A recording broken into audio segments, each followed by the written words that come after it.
you're going to look for a house, and you have found that when you're looking at a house, sometimes you get overwhelmed. I want to pinpoint 10 things to look at when you look at every house. You might even want to write these things down and use it as a checklist to make sure that when you're looking at more than one house, you remember to look at these things.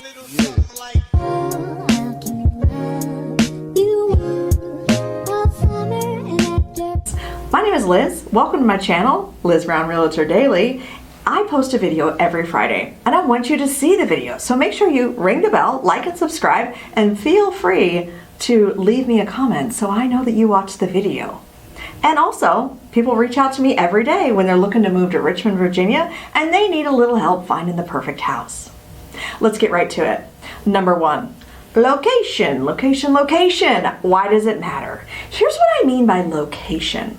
In your brain, you're thinking, what town, what city, what neighborhood?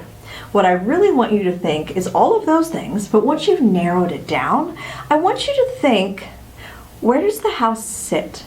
For instance, every time a client sends me a house, I'm going to look at the aerial map, and I want you to do the same thing. So you look at a house, you know exactly where it is as far as city, town, neighborhood, but then I want you to pull up the aerial map and look at what's around it. Before you even get in your car, look what's around it. Does it back up to something? Is there power lines? Is there a train track behind it? Is it a corner lot? Is it a T lot, meaning you drive in a neighborhood and the house sits right in front of an intersection, so every time someone stops at a stoplight, they're going to shine their lights into your house at night. I want you to think location when it comes to where the house actually sits. Is it in a cul-de-sac? Is it at the end of the road? Does someone have to drive past your house to get to their house? Are you on a busy street? Is there traffic? Does it back up to a highway? Location, location, location. All of these things are going to matter when it comes to you sitting on your back deck. What are you going to hear? What are you going to smell? Who are you going to see? I know that when I picked my house, the first thing I would do when I walked into the house would be walk to the kitchen and look out the window that happened to be over the sink. If there was no window over my sink, immediately no. That was a me thing, right? But I want you to think about those things. Where do you spend your time? What do you want to see out your windows? Do you want your neighbors really close to you, or are you the type of person who needs a little space? That is why location matters. Number two, size and floor plan. Of course, size and floor plan, duh. Here's what you don't know if you haven't looked for a house before. The difference between 1,200 square feet and 1,500 square feet is about a room. But in a house and the way you live in a house, it really matters. Think of it this way, 1,200 square foot ranch gives you a living room, but no other space to do any living. For instance, do you need an office? Do you want rooms to do crafts? Do you want a room to watch TV? Do you want rooms to send your kids to play in? You're going to need an extra room, and 1,200 square feet may or may not be big enough for you. I also want you to think about the way the house lives when it comes to floor plan. Do you want all one floor? Do you want two floors? Do you want a basement? Do you want a bonus attic up top? Do you want to have to take your groceries from the garage up 2 flights of stairs to put them away every time you come into your house? This is why I think, what is that floor plan, and is it actually livable? For instance, one of my houses when I lived in the Portland, Oregon area, it was 3 stories. It sat on the side of a mountain and looked over the Columbia River. The view out the front door would take your breath away.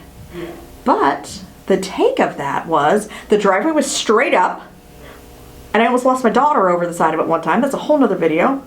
And the stroller, it was a whole thing. So the driveway was steep, and then there was also, you drove into the garage, and then you had to walk up 3 stairs, then you had to walk up 10 stairs, and then you were in the kitchen. But you weren't all the way up to your bedroom yet. There was another whole, so many stairs. Is that the life you want to live? Currently, I live in a ranch with a daylight basement. Completely different living. I barely ever walk upstairs. So think about those things. Make a check mark. The next thing you're going to look at, number 3, is closets and storage. So many people look at a house and never open a door. I want you to open all the doors. See what's inside this closet. How big is it? What are you going to put in it? Is it full already? Is there plenty of space for your stuff? If you look at a house and it's jam-packed with that person's stuff, what does that tell you? As a seller, I tell you to take your things out. But as a buyer, it's a red flag that maybe there's not quite enough storage in this house. And I want you to think about, are you moving to upsize or are you moving to downsize? And the storage in a house is going to matter. Pro tip. Does it have a pantry? So many people buy a house without a pantry and then are mad about it later. So when you're in the kitchen, check out the cabinets, and is there a pantry, and does it actually make sense? Sometimes it's like down the hallway. Who wants that? Unless, of course, it's a give and take thing. Number 4, the neighborhood, and do you even want to live in one? Here's the pro tip. When you're looking at houses and you're narrowing down the places you want to live, I want you to remember to go and drive around. Drive around in the morning, drive around in the evening, drive around in the middle of the day. Sit there on the weekends. It's not creepy, it's smart. I want you to live in it a little bit. See how it feels. See what the neighbors are going to be like. I want you to sit out front of that house if possible and listen to the sounds. Is there a barking dog? What do the backup neighbors look like?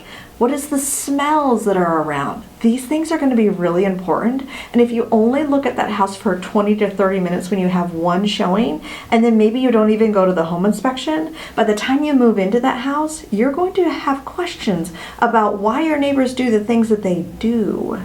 And the only way you can figure that out is if you do the research. So take a walk, smell test, ear test before you move into that neighborhood. Number 5, one of the most visited rooms in your house may be the kitchen. It's really important. So I want you to pretend when you walk into the house, the window test. You remember the window test where you walk into the house, look out the window, make sure it's there. Is there no window, and does that bother you? And then I want you to take a moment to see where the placement of the kitchen is. For instance, you're cooking. Where's the dishwasher? Where's the microwave? Is there a microwave? Where would you put one? Is the cooktop in the middle? Is the stove over here? How is it going to be to work in there? Are there going to be 2 of you in the kitchen? Are there going to be 3? Is it going to be crowded? Is there enough space? Is there enough light? You're going to spend a lot of time in your kitchen. I want it to be good for you. Of course you can make upgrades, of course you can make changes, but structural changes, the actual map of the kitchen, changing that costs money. So if you can, starting out, have that right, I'd recommend it. Number 6, lots of people don't think about lighting when it comes to their house. And by lighting, I mean, is your house light or dark based on where the windows are? Here's an example.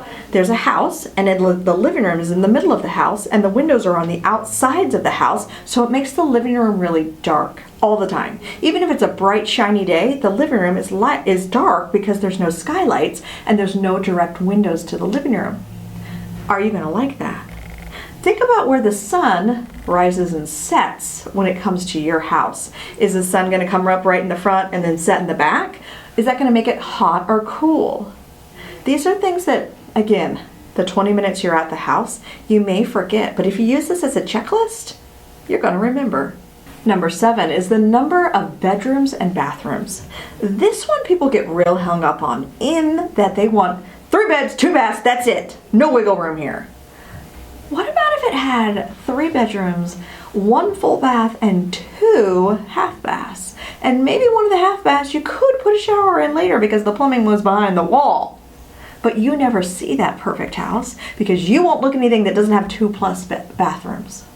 I encourage you to have a little open mind when it comes to bedrooms and baths, because lots of times maybe someone calls it 3 beds when it's really maybe 4, or maybe it's 4 bedrooms and maybe really there's a bonus room there that you could actually put a wall up and make it 5. So I want you to see that sometimes the way you live is not the way the current owner is living. So when they list that house, maybe they list it in such a way that you don't see it because you're so regimented on what you will and will not look at. I sold a house recently that had the weird bathroom set up, and my buyers really kind of wrestled with even going to look at it because they're like, Liz, we need 2 full baths. So we talked about it when we were at the house. How often are people going to be visiting you that you're going to need that extra bathroom? And let's go downstairs and look at the plumbing. And when we looked at the plumbing, it was an option. So I want you to keep an open mind when you're thinking bedrooms and baths. But I also want you to be realistic in that if you need 2+ bathrooms that are full, that are useful, that are in the right place in the house, then you stick to that and you use the checklist. Number 8, how does that house look from the street? Why would that matter? It may not matter to you when you're living there, but it's going to matter when you sell your house. So again, remember the example of where your house sits in a neighborhood? I would not recommend the house that's at the end of the street that the lights shine on, right? But have I sold a house that was placed just there? Yes. Did I get actual feedback that people didn't like it because of that reason? Yes. So think about these things. Think about a flag lot, meaning one house sits in front, there's another house in the back, and someone has to drive past your house every time they want to get to their house. So someone sees the comings and goings all the time. So again, curb appeal, what does that really mean? It is, how nice does your house look like from the street? But I also think it's the next thing. When you go to sell your house the next time, that's when the curb appeal really matters. So things you can do to improve your curb appeal. If we're talking about the way your house actually looks to a buyer in a photograph, for instance, make sure it's symmetrical. Do you have shutters on your house? What is your front door? What color is it painted? Is it newly painted? That sort of thing. That all, of course, goes into curb appeal. But I think there's a lot more under the surface when it comes to curb appeal as far as we're going back to location. Make sure you like the way it looks when you drive up. How about that? Is outdoor space. I want to really hone in on this one because it's important. You're going to spend a lot of time outside of your house, and especially if you have children or pets or just like the outside air. You're going to want to really see how it's like in the front yard, in the backyard, in the side yard. How close are your neighbors? What does the yard look like currently? Could you make updates to it? We're talking about outdoor space. Is there a back porch? Could you put one on? How much would that cost? Is the yard already taken care of, or are you going to have to bring it back from where it was before? Is it just a mess? Do you want to take care of the yard? Are you going to have to pay someone to take care of the yard? Is there an irrigation system? Has it been taken care of? Do you like to mow grass? Do you want 40 acres? Do you want a postage stamp? Do you want a condo with no yard? You have to think about these things when you're buying a house. Check it off the list. Number 10 would be the living room / family